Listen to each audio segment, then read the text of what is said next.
আজ সকালে পশ্চিমপাড় বাজারে একটি ছেলে কিছু কোয়েল পাখির ডিম নিয়ে আসে বিক্রি করার জন্য। দুর্ভাগ্যবশত এক ভ্যান চালক তার ভ্যানের চাকা উঠিয়ে দেয় সেই কোয়েল পাখির ডিমের উপরে, আর সঙ্গে সঙ্গে কোয়েল পাখির অনেকগুলো ডিম ভেঙে যায়। এই ডিমগুলো ভেঙে বিপাকে পড়ে ভ্যান চালক। তড়িঘড়ি করে মাটি থেকে ভাঙা ডিমগুলো উঠাতে থাকে সেই ভ্যান চালক।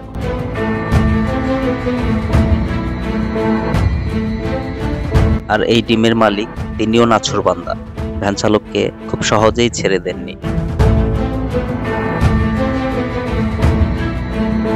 ডিমের মালিক এই দুর্ঘটনার জন্য সম্পূর্ণভাবে দায়ী করছেন এই ভ্যান চালককে।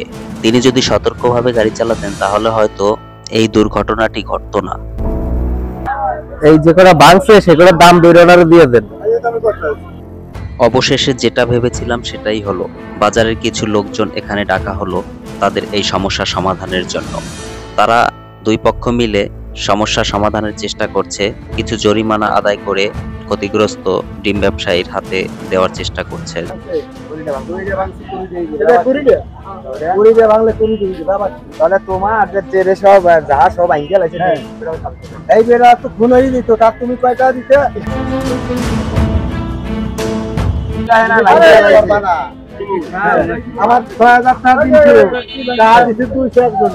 এদিকে ভ্যান চালক যে জরিমানার টাকা দিবে তার পকেটে কোনো টাকা নেই, সে কিভাবে জরিমানার টাকা দেবে?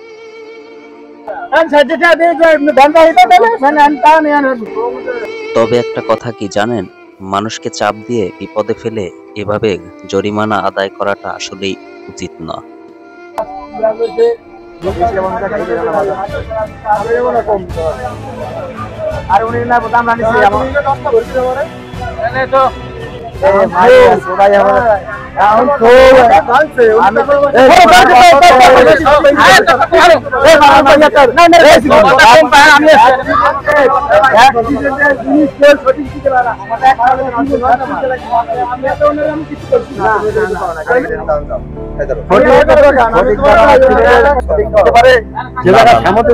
উনি ইচ্ছা করে ভাঙে নাই, আর আপনার সেটা খুশিয়ে রাখেন, ঠিক আছে?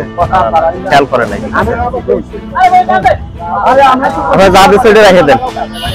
জীবনে চলার পথে এরকম দুর্ঘটনা ঘটতেই পারে, তবে আমাদের খেয়াল রাখতে হবে আমরা যার কাছ থেকে জরিমানাটা নিচ্ছি আসলেই কি জরিমানাটা দেওয়ার সামর্থ্য তার আছে। হয়তো আমার এই ছোট বিপদের উপর দিয়ে কোনো একটা বড় ধরনের বিপদ কেটে গেল, তাই সবসময় আমরা এটুকু চিন্তা করব দুর্ঘটনা জীবনে ঘটতেই পারে। তাই নিজে সতর্ক হয়ে চলবো এবং অন্যকে সতর্ক হয়ে চলার পরামর্শ দেব, কারো থেকে জোর করে জরিমানা আদায় করে না।